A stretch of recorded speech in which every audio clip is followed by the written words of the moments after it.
Good afternoon to all of you. On behalf of Director NAL, I welcome you all to the National Technology Day at CSIR-NAL. Before we start, I request all of you to switch off your mobile phones or put it in silent mode. Today, we are privileged to have with us Shri, Head of Aeromechanical Systems, as the chief guest from Honeywell, India. Welcome to NAL, sir. May I now request Shri Jitendra J. Jadhav, Director NAL, Dr. S.K. Baumik, Advisor M&A, and Dr. M. Manju Prasad, Head KTMD, to accompany the chief guest to the dais, please.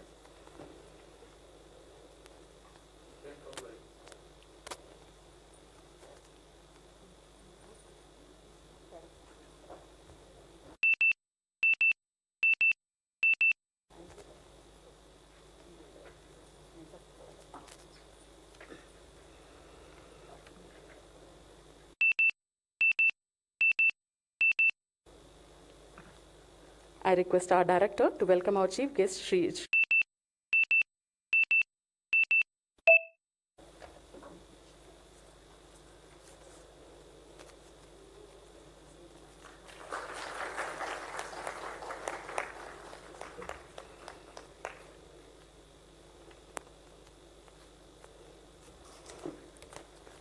Thank you, sir. And our request Dr. Baumik to formally welcome and introduce the chief guest to the audience, please.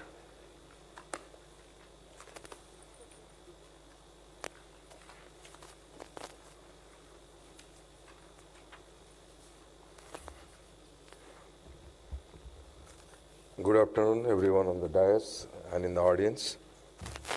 Today, CSIR-NAL and CSIR-4 PI together, celebrating this Technology Day. With us today, we have Mr. Dangeti Srinivasa Rao, who will be giving the Technology Day lecture today. Mr. Rao is the leader of Aerospace, Mechanical System and Components Strategic Business Unit Engineering at Honeywell, India. In his capacity, he works closely with all Honeywell customers, business and engineering leaders to drive breakthrough innovations and offer customized solutions focusing on the regional requirements as well as the global markets. Mr. Dangeti started his career with Honeywell in 1999. He is there with Honeywell for 23 years. He has diversified experience in working within complex and highly regulated aerospace and defense industry, responsible for business strategy, product and technology development, and organizational development. He has led large multidisciplinary program teams in engineering and business development, engineered products ranging from cockpit avionics displays, power distribution systems, and advanced technology throughout its life cycle, from design, development, qualification, and certification on various systems for commercial, business, and general aviation aircrafts. In this current role, he leads highly motivated research and development teams working on offerings for emerging trends of urban air mobility and electrification. Mr. Dangeti holds a Master's of Technology in Computer Science and Engineering and Bachelor's of Engineering in Electrical and Electronics. He completed Executive General Management Program from Indian Institute of Management, Bengaluru. Today, he is going to talk on the emerging aerospace technology trends in post-pandemic era. I think it's quite important for us. With these few words, now I request Mr. Rao to deliver the talk.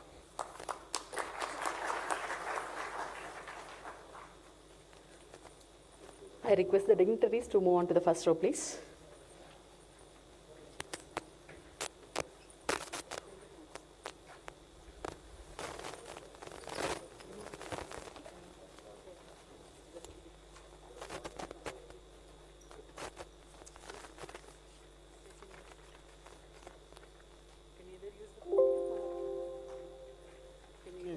Yeah, I will use the podium. Okay. So good afternoon, everyone.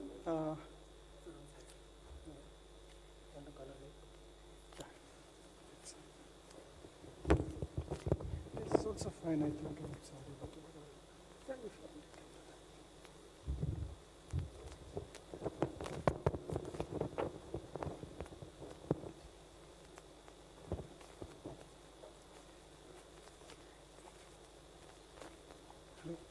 it's audible.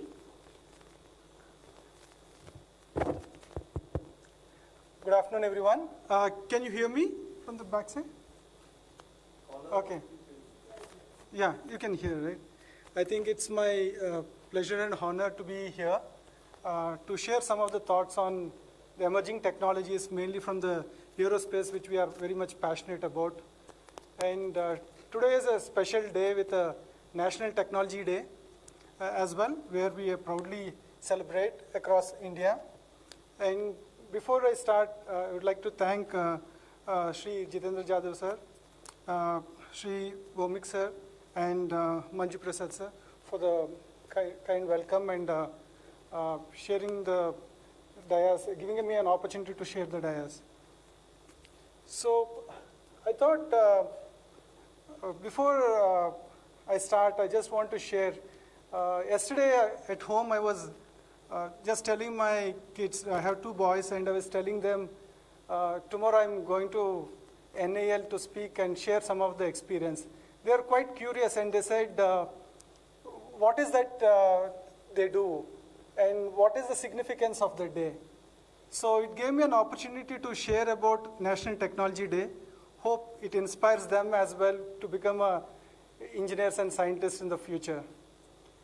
Yeah, and I live in Bangalore, and whenever they see the flights taking a sortie, I always run outside and see some of the things and try to see if I can identify by the aircraft, by seeing the aircraft, what is that aircraft. And they just, the whole aspect of connecting with a flying object is so fascinating. It starts with even when we are kids. So we are fortunate to be as scientists and engineers to work in this area. With that, I thought I will share 3 perspectives. And to start with, I think it's scientists and engineers are very key, and one of the aspect is the nation building. And the way we contribute to the overall economy is a lot of contributions happens from the engineers. So we're quite positive with some of the aspects that are happening at India level, driven by Atmanirbhar Bharat, and some of the initiatives at national level, either from a health point of view or a cyber physical systems or a green missions. These are all towards the positive trends. I think it brings a pride and also a focus at a national level. And it gives even a bigger purpose on where we have to invest our focus and where we have to put our energies towards that. From advances in technology, I thought I will just share with you 2 major trends that are happening. These trends are not restricted to in India. It's a global trends. One is on the energy and sustainability. As you know, like almost a Gartner poll a week back polled the top CEOs of the companies and said, which is the topmost priority that has shifted in the last 1 year from the focus. And sustainability came as one of the priority. So you can see the kind of investments and the focus that is happening on energy and sustainability. The second one is autonomous systems, which has a very relevance for the aerospace industry.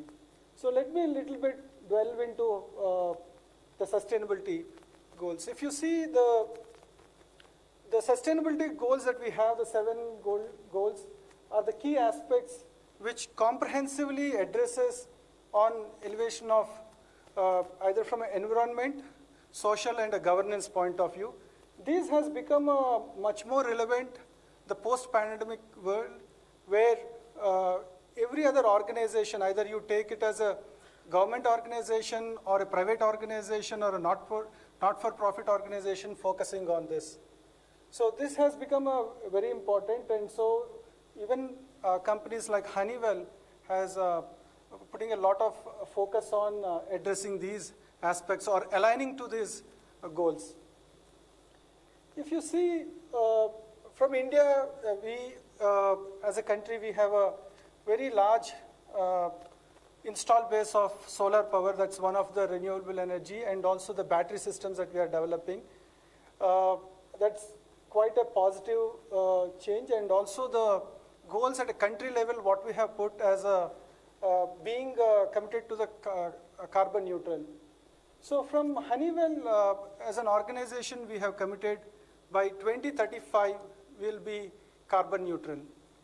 So this is a very big ask. Even if you see the portfolio of products and offerings that we have across the businesses, they meet, already contribute to some of these goals. But this is again pushing the envelope and driving this further. So electric propulsion is one of the key area from aerospace. Apart from generation of the power, storage of the power that is generated, because the renewable sources like wind and solar, they may not meet to the cycle of the demand and supply side of that. So we use this energy storage and the fuel cells as a part of keeping the continuity of the power that is required.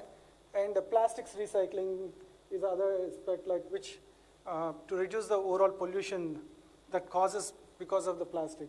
So you can see the overall the goals of sustainable development goals and alignment towards that, and kind of investments are happening. So even now, as I said, like in the last 1 year, every organization is focusing towards that, and this is one of the major trend that is happening, and organizations are aligning their strategies towards that. The second part is on the autonomous systems. Mainly during the COVID, what happened is it's a challenge, but it also helped accelerate some of the adoption of the technologies, which we were not as fast as what we typically adopt, like automation. Just to give an example, some of the test stations that we have in the aerospace development, it's we always feel that we should go there and work in the labs, but because of the COVID, these test stations have become remote. Even we extended that to a level where the certification authorities are considering the remote monitoring of those test execution as a means of compliance. So you can see the amount of automation that is driving, but let me share some of the autonomous systems that are impacting across the domains or the industries. So either you take it from automotive or transportations, you are seeing the number of cars that are getting into electrification and autonomous. Aerospace and defense, I will little bit share some of the insights on the aerospace and defense, what's happening. Healthcare, industrial automation, building automation, and consumer electronics. If you see, autonomous is one of the second most trend that is driving a faster adaptation of the technologies, which improves the overall efficiencies of the systems that we develop. So with that, I would like to share a little bit perspective of how it specifically impacted our aerospace industries. So both the elements of sustainability, and the second part is the what you have as autonomous systems. It's very clear, like even in India, I think Bangalore is very known for the traffic what we have. So there's a globally, with lot of movement, the congestion has been increasing, and so the consumption. So there are two elements that are happening in the transportation side. One is the congestion because of the significant movement of the people on the roads, and the second part is the consumption, which is movement of the goods. So there are two elements, movement of the people and the movement of the goods. So for that, a typical movement of the people, if you take a 100-mile trip in 45 minutes by air taxis, what we have as a ground taxis, can we scale that up for the air taxis? With the whole objective of, can it decongest that traffic that's happening on the ground and take it into the air side? The second part is the package delivery. We all know like the kind of transformation we have seen in the last 5 years on the supply chain side and the delivery of items. that happens either through Flipkart, Amazon, or any of the e-commerce site, and that necessitating movement of goods as well. And the people are expecting the goods to be delivered much faster. So for that, there should be a corresponding infrastructure that needs to be built up in order to support that kind of movement of goods. As you know, like there is a limit in which we can move the goods at the ground level, and there's a need to see how we can effectively use the airspace as a means to movement of the goods.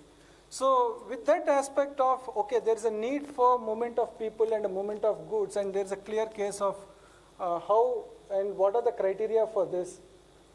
So these are some of the transformational changes that are happening in the industry. Like there are multi-urban air mobility vehicle manufacturers who are focusing on developing this with a different scenarios. Like either you use an airport transfer, like roughly in Bangalore, if you take it as an example, you have to go anywhere 45 to 50 kilometers to the airport. So can that is one of the scenario where you can use the urban air mobility when compared to the next best alternative of using ground-based vehicles for that. Second one is super commuting, island hopping. These are the big between where you have a ferry in between, and if you have a place of where there's an island, can we use this as a means of transport, and the regional mobility. So it's an interesting space that is evolving, mainly for the people, and so is for the autonomous drones. If you see the evaluation, the major part of technologies that are being developed and the vehicles that are developed, before they move into movement of the people, there's a lot of focus happening on movement of cargo.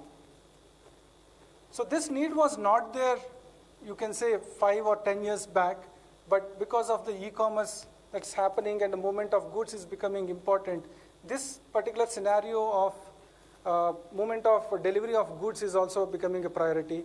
Either you scale the e-commerce using these just-in-time delivery of that, and also the efficiencies are projected to be much better than the ground-based one, and the cost as well reduced. So you can if you can see the goods gets transferred from multiple hop points you call in the ground-based infrastructure, from the time you have in the warehouses to the distribution centers and finally reaching out to the end customers where the goods are used, either both for a home and business purpose. That's the other scenario that's being played. So at the broad level, if you see, these two are being addressed, and what it necessitates is the traditional technologies and the products that we have before needs to be revisited, and some places it's becoming a clean slate design. What you mean by clean slate design is you cannot just take a existing product or an offering for a commercial aircraft, for a helo, and you cannot fit it into this kind of a platforms. So there is a lot of innovation happening, mainly driven by low cost. I think the cost, the unit cost economies of this segment is a cost sensitive. The second part is like it's a quiet operations. You cannot operate these vehicles in an urban environment and the urban setting, right? The kind of traditional propulsion systems that generate the noise, those noise are not allowed or acceptable in these urban spaces that we are offering. And the safety as well, when compared to ground vehicles, it should be as safe or better than the ground transport that we have. And finally, it should be sustainable. So you can see the two trends, like both sustainability and autonomous systems, they are going hand in hand in order to deliver. And definitely from Honeywell, there are multiple systems that are being developed, either from a avionics point of view. Traditionally, if you see the evaluation of the cockpit and the pilot, co-pilot, we started with 5 people in the cockpit to 3, 2, and we are now talking in these vehicles to single pilot operations, and hopefully at some point when we have these systems developed and the reliability improved, to autonomous systems as well. So, which means one of the highest cost within the airlines operations is the cost of the pilot. And the amount of training that needs to be given to the pilot to operate these aircrafts. But the same philosophy, if you take to these vehicles we are expecting them in the same way as a ground vehicle or a ground taxis, not to the same volume, but close to that, which means there's a lot of demand for people who operate these vehicles. And how do we make sure that the systems that we develop, the human factors that goes into the cockpit, and the avionics and the applications that we host, it will be simple for, which doesn't require a lot of training, but it at least at the same time, they are safe in operating them. And fly-by-wire technologies, if you see, there's a lot of configurations that are being worked out. We have to see which configuration works best, but still this market is in such a way that there are multiple airframe configurations and propulsion configurations that are being worked out. And the fly-by-wire system, the flight control systems, has to be amicable for those things as well. And the third one is this thermal management system. So you are moving away from the traditional power to electrical based, but at the same time, the management of thermal systems of the batteries and the cooling requirements are slightly different. And again, it requires a lot of miniaturization and the compactness of that. And so is the propulsion systems. So what I thought I will share is, like, if you see the overall landscape, so the urban air mobility with autonomous systems and sustainability are developing. There are multiple technologies that we need to revisit, which we may not have done for quite a long. So as a Honeywell, there are multiple, and just I thought I will flash with you the platforms on where Honeywell has won and have been working. And it's quite exciting for the engineers and scientists to solve this new set of problems that have been posed and bring up with the technologies. So with that, I would like to go to the third segment of my presentation, like how do we leverage, how do we innovate now that we know as a nation where we want to go and a lot of initiatives. Second part is there's a disruption that is happening from external, both from market and a technology point of view. The third one is how we drive innovation. How do we bring the ecosystems together? And also I would like to share why do we need to do as a at scale level. It cannot be done by one person, one organization or one party, and how Honeywell is addressing. If you see the innovations that happened within Honeywell, I think each organization has a legacy of things, but from Honeywell it's over 100 years, which means every time there is a disruption that is coming from external market forces, either from a market, industry, or a technology, the organization has to reinvent. So it started with the thermostat, and if you see the picture here, the face mask, that's during the pandemic. So overnight we were all in the lockdowns, and we had to bring back the operations, either from airport operations, everything into safe mode. That's where the mask, how do we efficiently do the thermal screening. So a lot of innovations happen in that space as well, based upon the changing scenarios. And last 10 years, if you see, there's a significant shift. The traditional industrial organizations have been exposed to a new technology trends like either the cloud or AI/ML connected. It's mainly driven by the software revolution that is happening, right? That we saw in either the traditional e-commerce kind of a thing, or and that element got adopted within the aerospace industries as well. So if you see the cockpits, the current cockpits, I can still remember when the first mobile phones came and the mobile applications started, there was an ideation session saying that what does it mean for buildings? What does mobile means for worker? And the same question was asked to aerospace engineers, saying that what does it mean for the aerospace engineers? At that time, most of us said, like, no, it doesn't have a relevance. It's a consumer device. It doesn't have a play in the overall ecosystem of applications that we do or offerings we do. But slowly we realize now iPad is becoming an integral part of the cockpit. And it's application or usage within the general aviation at least is much higher. People are doing a flight planning on the iPad, they upload into the avionics. So you can see that as an example, it gives like there is a technology shifts that are happening and how Honeywell in the last 10 years have adopted this being an industrial to the software industrial. So you can see the aircraft technologies as well as connected cockpit. The example I gave, now these avionics are completely connected. You can have they're both from terrestrial network of 5G they are connected and also through the satellite communication they are connected. And there is a very smooth interaction between the pilot and the cockpit. So it's not that you do all the paperwork of a flight planning and you come to the cockpit and you manually enter. It's everything becoming a digital. So your flight operations center creates you the flight plan. The pilot takes it through his mobile device. He uploads into the cockpit and he goes on the mission. So that's the kind of disruption that happened in the last 10 years. Other one apart from connected is the touchscreen. So we never imagined that, okay, the touchscreen will get into the cockpit because there are various reasons of, inadvertent touch, or is it responsive enough? Will it cause false touch points? So those things were addressed, and now we see the cockpit with the touchscreen and connected ones.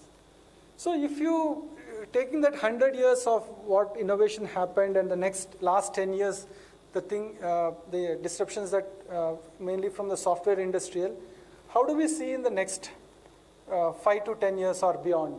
So from Honeywell, this is the technology. We take it into two ways. One is whether it's at a fundamental research side or a early market entry stage or industrial adoption, that is an x-axis, and the y-axis is a technology. If you can see this, it's a very exciting times.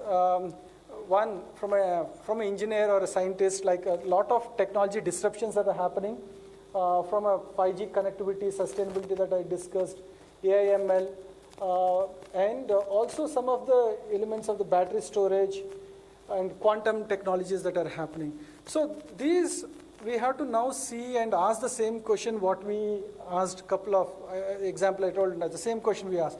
What does these technologies mean for each of the business? Where does it impact? How we can make the overall experience of our products and offerings that goes into the applications much more seamless and help in the overall mission of the customers and products that we offer. I think that's the trigger, and that is driven by technology roadmaps. Basically, we develop a technology roadmaps onto that and align to the product roadmaps, what we have. So these, from that, we pick some of the breakthrough technologies. As I said, the first one, autonomous systems and energy storage and sustainability are the ones. But these technologies are impacting across the product lines, what we see. And some of them are fundamentally core technologies which will transform how the products are developed as well. With that, what Honeywell has done, I just want to, some of you may be aware, like how the whole flight, how Wright brothers have invented the man-powered flight. So at that time, if you see, there's a lot of hype about developing a manned flight.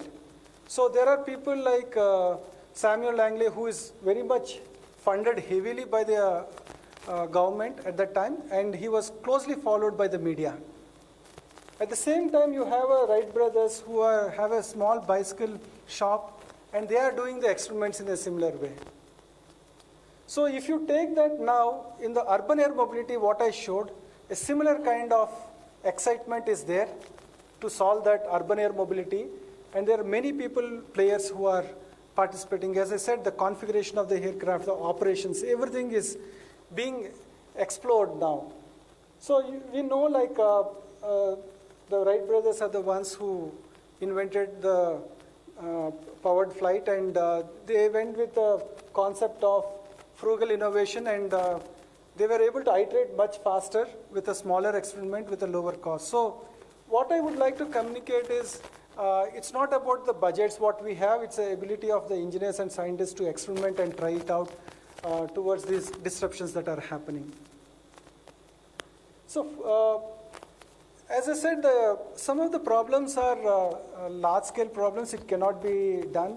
One example of how in US they do is this: they throw these grand challenges like DARPA, and they know that these technologies may work or may not work, but they have a higher return of investment and higher risk of doing as well. So even in India, like we were working closely with industry, startups, government organization and academia, because there should be a technology development and at the same time there should be a parallel product development also once the technology is at to one level of maturity. So, but in order to bring this as a ecosystem anchored innovation, I think it's very important beyond the commercial aspects. There should be a soft aspects where people see a larger purpose of what we are doing, and there should be mutual trust, and they should bring the complementing capabilities. I feel definitely with this kind of a focus as a more of an ecosystem, we can bring new innovations to within the country much faster. I think it's time for us to more collaborate and develop these technologies. So with that, just want to share from Honeywell, broadly we have 4 businesses. Even within the Honeywell, we have aerospace and other businesses. We do a lot of cross-collaboration. You can consider like each business itself is a multi-billion, and they may operate, if you don't intervene, they may operate in silos. But we cautiously use these technologies, what I shared as a roadmap technologies, and make it available across, and each of the business invest in that. And at the same time, they collaborate to see. Just as an example, I would like to share, when we had a couple of years back the 5G as a technology, that to see in aerospace, how do we bring, there's a similar interest in our performance materials and technologies to use 5G as a wireless network within the industrial plants. So we work together to build the core technologies, and each one adopted into the respective products within the business. So that's what we see as a power of leveraging the portfolio of businesses what we have. And in India, we are quite fortunate, like we have a largest engineering of Honeywell is based out of India. And as you know, like aerospace industry requires deep domain knowledge. We cannot train overnight people and put it, and I'm quite happy we have a good set of engineers who have seen a multiple life cycle of product development, and they're quite passionate about this area. And we connect very aggressively with some of the ecosystem partners of how we develop a technology and products.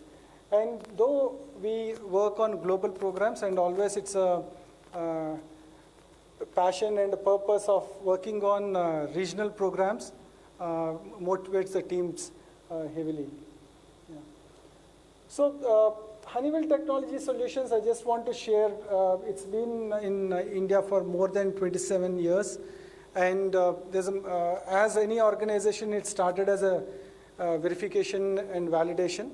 And it has grown to the stage where it's a multi-functional expertise, multi-domain. Some of the chiefs and fellows are from India. We are quite proud of the organization, what we are building, and also the products, what we are building here.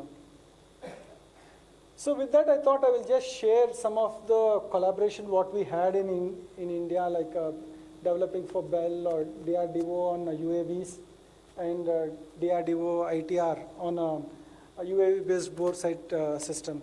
So these are some of the examples I thought I will share. And being in NAL and sharing this with all of you, and we were quite fortunate from Honeywell to work on some of the prestigious projects for NAL, and we look forward for a very positive interactions with the team here. And definitely the teams in Honeywell are quite happy to be part of programs that are of national interest. I think with that, I just want to summarize, I think, one, I just shared my thoughts on why it is important and more appropriate on a National Technology Day to celebrate the engineers and scientists who are contributing to the overall national building. And some of the advancements, mainly the post-pandemic era, how this sustainability and autonomous systems as a two themes, how it impacted, and a view on how we have to collaborate and connect and to address these technology interventions and shifts that are happening in the industry. So with that, I thought I will end my presentation.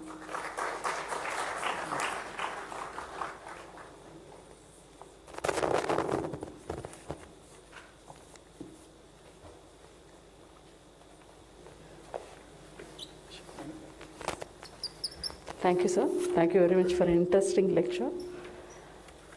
Any questions, sir? Any questions from the audience? I request the dignitaries to occupy the seats on the dais, please. Someone has a question there, I think. Adarsh.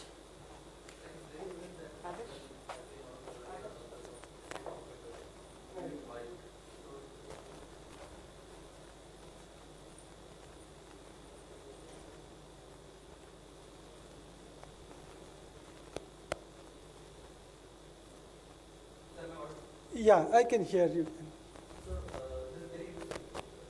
Thank you.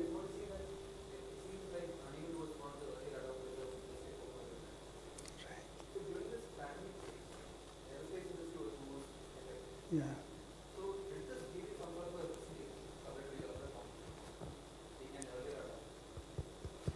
Sure. Maybe just for the benefit of people who may not hear this question, the question is like with the Industry 4.0, with the adoption that's happening with Honeywell during the pandemic, with all the challenges that we went through, and more so with the aerospace industry, how did it help us in doing this?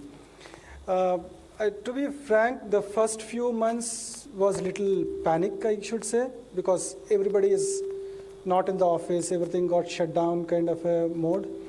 But what happened is, like the example I gave on the remote operations of our labs, it's all enabled by the IoT technologies. We were able to connect these high-value test assets over a network and use the cloud technologies to pull the data. And some places we are able to live stream that video back into the people where they are working. People used to connect from home, they can see that. After a few months, we were comfortable with that model. And when this wave 2 things came in, and it's not a short-term phenomena, then suddenly the question came up as an aerospace industry, this has to be certified, right? You need to have the quality engineers, certification engineers, and certification authorities who are external to the organization also have to come and witness these tests that are happening. So we were able to define a robust system, procedures, and practices that even remotely they can witness, and they give a credit for that. So that's one way as an engineering we adopted. But the same thing, even in the aircraft level, we see these IoT technologies being much faster adopted, and mainly urban air mobility. Just to share, we can't have all the, we would like to have a safe flight cost effective, but you can't add so many systems that you have as a traditional aircraft, right? So some of the functions, we have to do a trade study between, should it be on board or on off board? So function by function, based upon the mission profile, we have to take a decision on what is that we can offboard without compromising on the safety of the flight.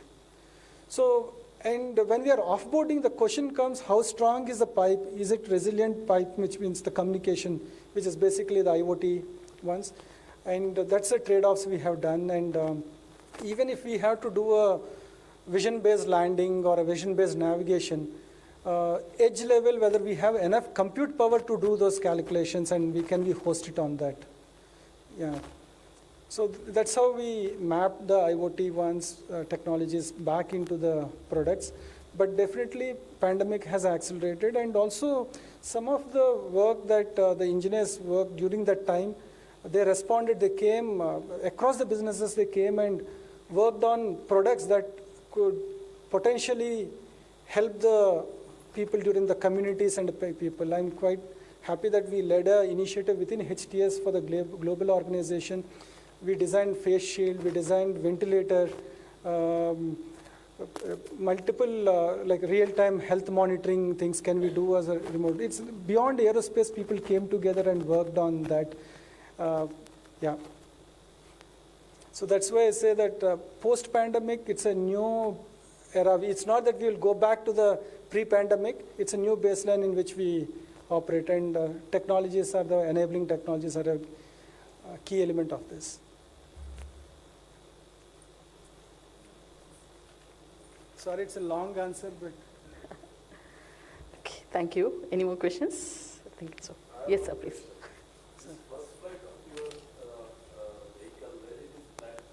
Which ones? Yeah. So this actually some of the flight tests are happening. These are a set of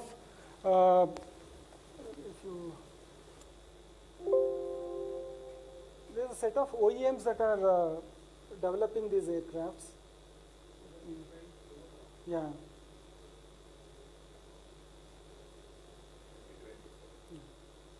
2024, the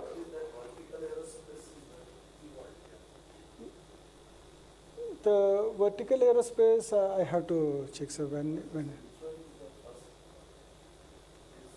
So the Lilium and these are all flight tests are happening as a demonstration flights now, as of now. Yeah. That means aircraft is already airborne. Yeah, airborne. Yeah. All these aircraft are Yeah, airborne. So overall, as a horizon of next 10 years, by 2024-25, almost everyone is planning for commercial operations with a pilot in the loop. By 2030, as an industry, is targeting autonomous ones. But that depends upon the maturity of the technologies and offering products which are being developed for drone operations, and they will carry forward into the passenger. But broadly as an industry, this is a 2030 to 35 is a fully autonomous.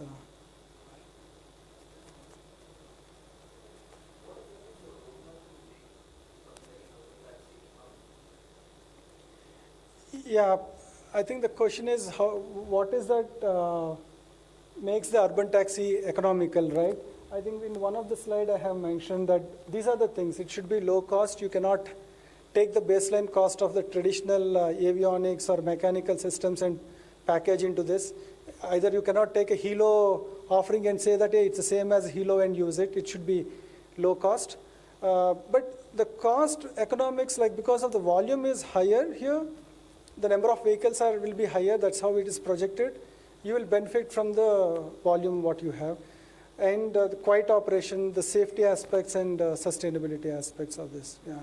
But when we compare the operations, they compare with the next best alternative, which is either a ground vehicle, right? So you should be economical than the ground vehicle. Yeah.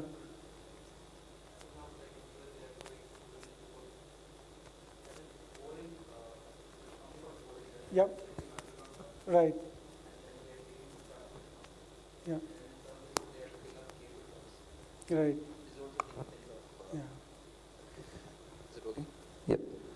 So like multiple technologies are there in place. So I was just wondering, like, I understand, okay, the economics of scale could perhaps make it, as in with higher volume, maybe it will become economical. But with safety aspects in question, I'm not very sure like how this would become very economically viable. Like how will this become like a taxi that a normal person would? Yeah, that's the challenge. That's the challenge. We should have it's a low cost, safe operations. But the element that you brought it up, that Boring company like Elon Musk company of Boring, like if you see the terrestrial space is congested, So only two ways you can go, right? Either you go into the air or you go underground. So what the boring company's concept and Hyperloop concept is all about, either you go underground and have the connection. This is more from the air side. So the constraints that you have in air to underground are both different. Yeah. But that's what it makes this more challenging and for engineers. Especially on the safety factor, that's what. Mainly the safety aspects as well, yeah. I think the record that we have from aerospace, safety is a paramount. Everything comes next. Sir, why we should coin this as a disruptive innovation technology? Because we're anticipating like this air taxis. We know the smart cars, innovative technology and car technology, urban mobility. Why cannot we call it as a different coin, like no, the sustainable innovative technology, where we can have expect less disruptions due to traffic. Now we're already facing traffic disruptions. Why we want to create urban air traffic disruptions? Can you just think about different word to coin as a smart way of innovating this technology, useful for a sustainable environment, whatever we call it as, so that's my thinking, just as a short thought there, instead of calling it as disruptive, to create disruptions at the end product. Can you think at the starting stage itself to create a sustainable, smart way of technology? That's what I think that's a good thought. I think the disruptive may be misleading. It's more of sustained and efficient technologies for this. That's what, yeah. Yeah. Yeah. I think it's a good thought.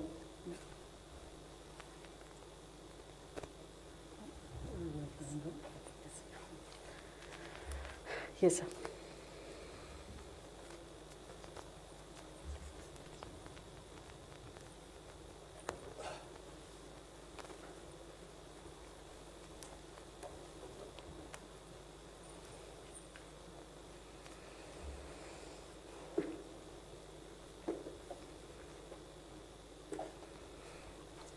Thank you, sir. Now I request our director for his presidential address on this occasion.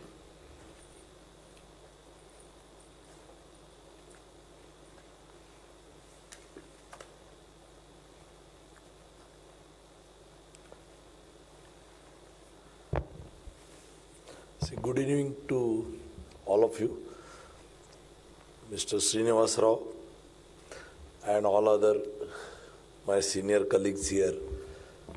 Today is a very important day from our scientific and technology community point of view, because you know why this is called Technology Day on 11th May 2011 is because of the three important technologies has been disseminated to the nation on this day.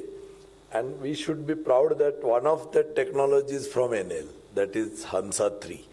Okay, and the way Srinivasa Rao has told us that how the technologies are progressing for solving the issues of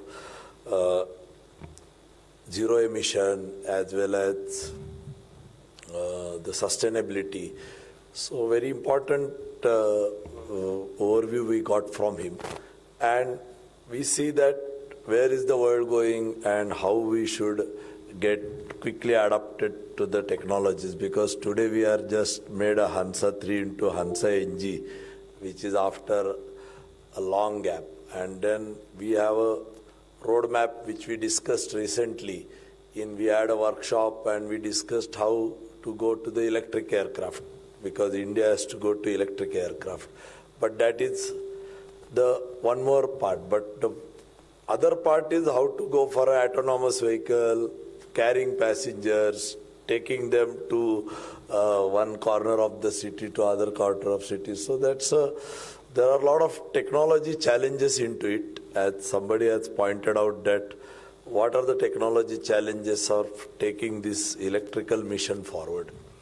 So if you see, the main technology challenges is the batteries, because today the battery power density available and the density required to take these vehicles with 5 passengers and all, it needs a lot of technology from 180 ampere hour or 150 ampere hour to go to 300 ampere hour and all that. Coming to different technologies of zero emission putting into aircraft. So there are 3-4 options. One is one can go to fuel cells and do it from hydrogen and all that. But that technology is also having limitation because hydrogen today only is having a lot of safety issues. So how do we solve this? Third option is go for a solid electric fuel cells where hydrogen is not required. We can do it with some other gases and all. But there are 2 types of applications of this technology. One is urban air mobility, as we pointed out, where the distances are short and your requirement of endurance is low. So you can afford to go for battery technologies if battery's power density is higher. But moment you want to go to city, all these things. So you need a different type of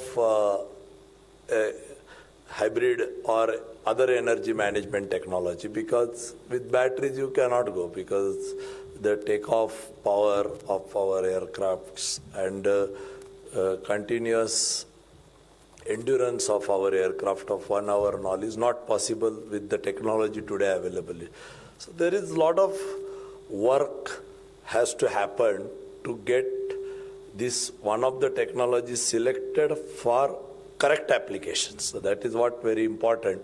So this urban mobility, one of the applications what he has told is having a good scope using batteries. Now some people are asking what is the economics of all that thing and all. So that will happen slowly when the technology get matured and the cost comes down.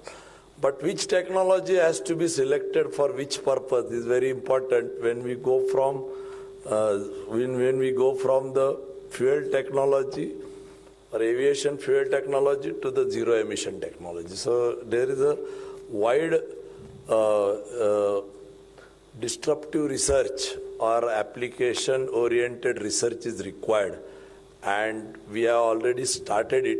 It's good to say that we had a workshop some 2 weeks back and we said that we will take Hansa as the experimental platform and try to use all these technologies and see that which is the best technology out of it.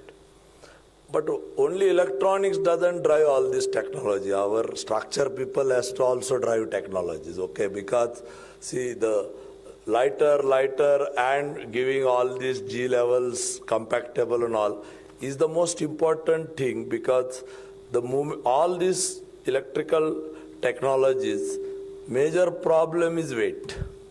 The moment the weight goes up, because these are all basically dead weight technologies, if you see. Because it doesn't reduce the weight by taking the energy out, okay? It remains a weight there. So, our structure engineers, whoever sitting here, they have to start now, even though we have taken a Hansa electrical aircraft as the experimental platform, but one first step is we will start using these technologies with the existing structure and all. But one research and quick solution has to come from structure engineer, that how to give a weight benefit to all these technologies which are in the maturity state. If you keep same weight and try electronics engineer to do all these things, it is not possible that these aircrafts can fly, okay? So the research has to happen in structures also. A second thing what he brought out is very important thing is big systems like ECS, this, that, all that, thermal management of such a system, and also they have to also go for a parallel taken up. So when we take Hansa Electric, which is our dream by 2025, one is fuel related technologies which we'll prove.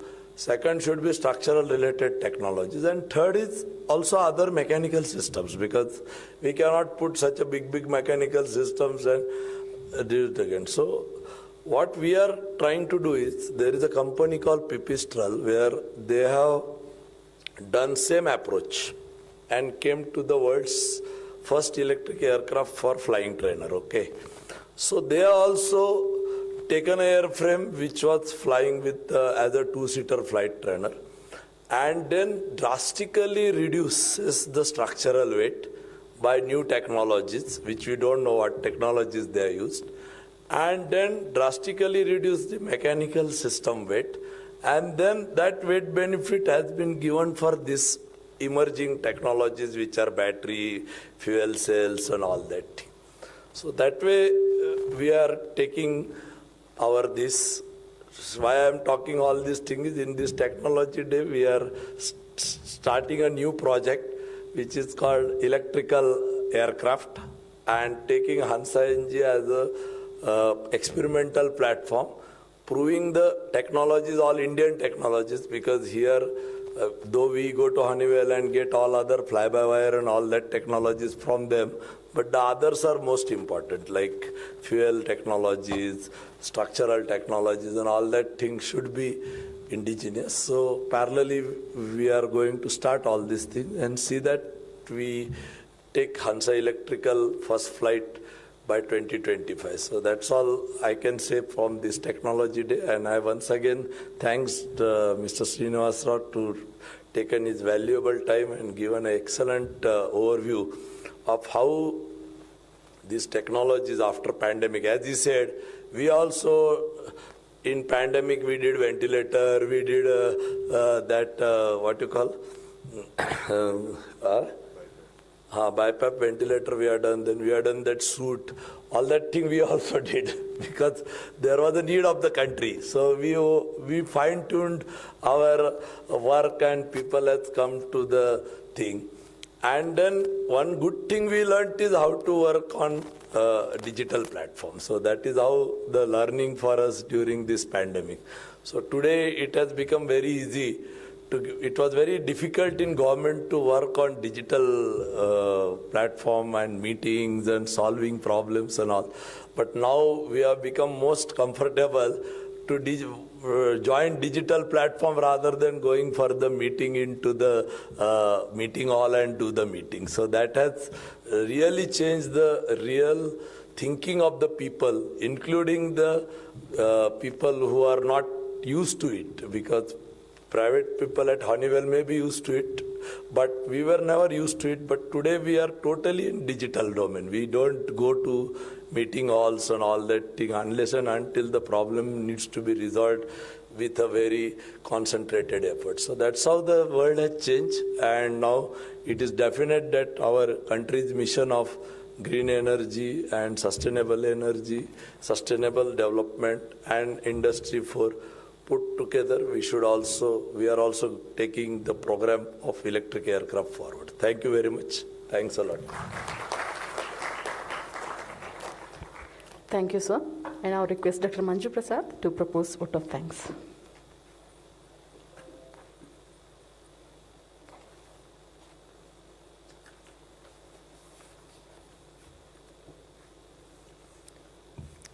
Good afternoon, everybody. First of all, I would like to congratulate all of you on this National Technology Day, because it is a celebration of all technologies of the nation. Because although the day was initiated on the occasion of three technological products, as the director mentioned, it is in a way a celebration of all technologies of the country and their achievements. So I would like to congratulate all of you on this special occasion. So on this special occasion, we are really fortunate to have a very special guest from Honeywell, Mr. Dangeti Srinivasa Rao, Senior Director and Head of Aero Mechanical Systems. So he gave us a really very interesting talk on the emerging aerospace technologies, trends. He covered various aspects like ecosystems, what are the futuristic technologies. He not only, although his talk was focused on, he said he's going to talk on aerospace, but he covered a lot of areas like the energy sectors, sustainable energy, and so many areas, and how the technological solutions can help in the post-pandemic era. So I would like to thank him, sir. Thanks for accepting our invitation and giving us this excellent lecture. So thank you very much, sir. So on this occasion, I would like to thank Mr. Prashant Das, customer engineer lead at Honeywell. In fact, he was the one who was really helpful in getting the special speaker for this occasion. Thank you, sir. Thank you very much. I would like to take this occasion to thank all the invitees and special invitees for this function, because I think you made this function. After a long gap, we are meeting physically here. I would like to thank you all, because even the last technology day we had online, and the one before that also. So thank you all for physically attending, and also I would like to thank all those who are joining us. Because this function is being webcast, so for all of those who are joining through the webcasting media. And of course, I would like to thank our director, our advisor works M&A for helping us, and also head 4PI for helping us to make this function a grand success. I would like to place on record my sincere thanks to all my KTNB team members who have put in special efforts to ensure that the function becomes a successful one. I would like to thank the ICTD team who have provided us all the audiovisual support for this function. Special thanks to HLS team and transport team who supported us. I would like to really make a special mention of the head HLS, Mr. Meghanathan, and his team for really making this auditorium ready with the fresh set of chairs, nice chairs on which you are sitting. The whole thing was said, he was given a very short time, and within that he ensured that it was made available and made ready for us. So I would like to place on record my special thanks to him. And I would like to thank the EBU team, electrical team, the security, the director's office, and all other service divisions who helped us in making this program a successful one. Thank you all.